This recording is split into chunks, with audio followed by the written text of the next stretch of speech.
Personal income tax regime. नई tax regime में 7,75,000 तक इनकम टैक्स फ्री रहेगी, जिससे टैक्स पेयर्स को 17,500 रुपए का फायदा होगा। स्टैंडर्ड डिडक्शन को 50,000 से बढ़ाकर 75,000 किया गया है। इसके अलावा 3 लाख तक कोई टैक्स नहीं देना होगा। 3 से 7 लाख रुपए तक 5%, 7 से 10 लाख रुपए तक 10%, 10 से 12 लाख रुपए तक 15%, 12 से 15 लाख तक 20%, 15 लाख से ज्यादा की सैलरी पर 30% टैक्स लगेगा। And focus on recognition of first time employees. रोजगार, स्किल, MSME, मध्यम वर्ग से जुड़ी 5 योजनाओं के लिए 2 लाख करोड़ रुपए का बजट है। इस साल शिक्षा, रोजगार और स्किल डेवलपमेंट के लिए 1.4 लाख करोड़ रुपए का प्रावधान किया गया। 1 लाख रुपए से कम सैलरी होने पर EPFO में पहली बार रजिस्टर करने वाले लोगों को 15,000 रुपए 3 किश्तों में दिए जाएंगे। 3 lakh crore for schemes benefiting women। Budget में महिलाओं के लिए 3 लाख करोड़ रुपए का प्रावधान है। पूर्वोत्तर क्षेत्र में इंडिया पोस्ट पेमेंट बैंक की 100 से ज्यादा शाखाएं खोली जाएंगी। Natural farming. In the next 2 years, खेती में रिसर्च को ट्रांसफॉर्म करना, एक्सपर्ट की निगरानी, जलवायु के मुताबिक नई वैरायटी को बढ़ावा देंगे। नेचुरल फार्मिंग से अगले 1 साल में 1 करोड़ किसान इससे जुड़ेंगे। दाल और दलहन में आत्मनिर्भरता के लिए प्रोडक्शन, स्टोरेज और मार्केटिंग पर फोकस करेंगे। सरकार का फोकस सरसों, मूंगफली, सनफ्लावर और सोयाबीन जैसी फसलों पर होगा। will be established। West Bengal, Odisha and Andhra Pradesh। Andhra Pradesh को 15,000 करोड़ और बिहार को 41,000 करोड़ रुपए की मदद दी जाएगी।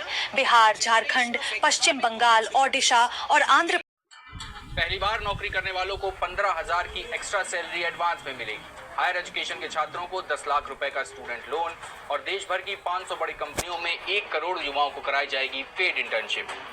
ये घोषणाएं वित्त मंत्री निर्मला सीतारमण ने अपने बजट भाषण में की। एजुकेशन एंड एम्प्लॉयमेंट से जुड़े क्या बड़े ऐलान रहे, आइए जानते हैं।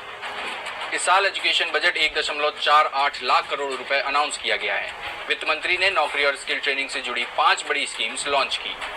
पहली scheme first time employment scheme, जो भी सरकारी या प्राइवेट नौकरी वाला 1 लाख रुपए EPFO में जमा करेगा, उसे 5,000 रुपए प्रति माह की 3 किस्त दी जाएंगी। मैन्युफैक्चरिंग। इस स्कीम के जरिए मैन्युफैक्चरिंग सेक्टर से जुड़े फर्स्ट टाइम एम्प्लॉयज को EPFO जमा के आधार पर पहले 4 साल इंसेंटिव मिलेगा। इससे 30 लाख युवाओं को फायदा मिलेगा। तीसरी स्कीम है सपोर्ट टू एम्प्लॉयर। नौकरी देने वाली कंपनियों का बोझ कम करने के लिए इस स्कीम का ऐलान किया गया है। इसके तहत नए कर्मचारियों के EPFO कॉन्ट्रीब्यूशंस पर एम्प्लॉयर्स को 2 साल तक हर महीने 3,000 रुपए सरकार की ओर से रियम्बर्समेंट किया जाएगा। चौथी स्कीम है participation of women in workforce. नौकरियों में महिलाओं की हिस्सेदारी बढ़ाने के लिए वर्किंग वुमेन हॉस्टल, क्रैश और वुमेन स्किलिंग प्रोग्राम शुरू किए जाएंगे। और 5वीं स्कीम है स्किलिंग स्कीम। इसके जरिए 20 लाख युवाओं को 5 साल में स्किल्ड किया जाएगा। 1,000 ITI अपग्रेड किए जाएंगे। हर साल 25,000 स्टूडेंट्स को स्किलिंग लोन का फायदा दिया जाएगा। इसके अलावा सरकार 500 टॉप कंपनियों में 1 करोड़ युवाओं को इंटर्नशिप देगी। इस दौरान युवाओं को 5,000 रुपए प्रति माह स्टाइपेंड भी दिया जाएगा। इसी साल फरवरी में अंतरिम बजट जारी किया गया था, जिसमें स्टार्टअप्स के लिए 1 लाख करोड़ रुपए का कॉर्पस यानी कोष और मेडिकल कॉलेजेस का इंफ्रास्ट्रक्चर डेवलप करने के लिए कमेटी बनाने की घोषणा की गई थी। बात करें पिछले बजट की, तो कुल बजट का सिर्फ 2.5% हिस्सा एजुकेशन के लिए अलॉट किया गया था। 2023-24 में स्किल इंडिया के जरिए 1.4 करोड़ युवाओं को ट्रेनिंग दी गई। 3,000 नए IIT, 390 यूनिवर्सिटी, 15 नए एम्स, 7 नए IIT और 7 नए IIM खोले गए। शिक्षा पर मोदी सरकार के 10 सालों का आंकड़ा देखें तो हर साल ऑन एन एवरेज कुल बजट का सिर्फ 2.8% खर्च किया गया, जबकि मनमोहन सरकार में हर साल शिक्षा पर कुल बजट का करीब 4.2% खर्च किया जाता रहा। यानी मोदी सरकार में शिक्षा बजट 1.4% तक कम हुआ है। ऐसे ही और भी वीडियोस के लिए जुड़े रहें दैनिक भास्कर ऐप।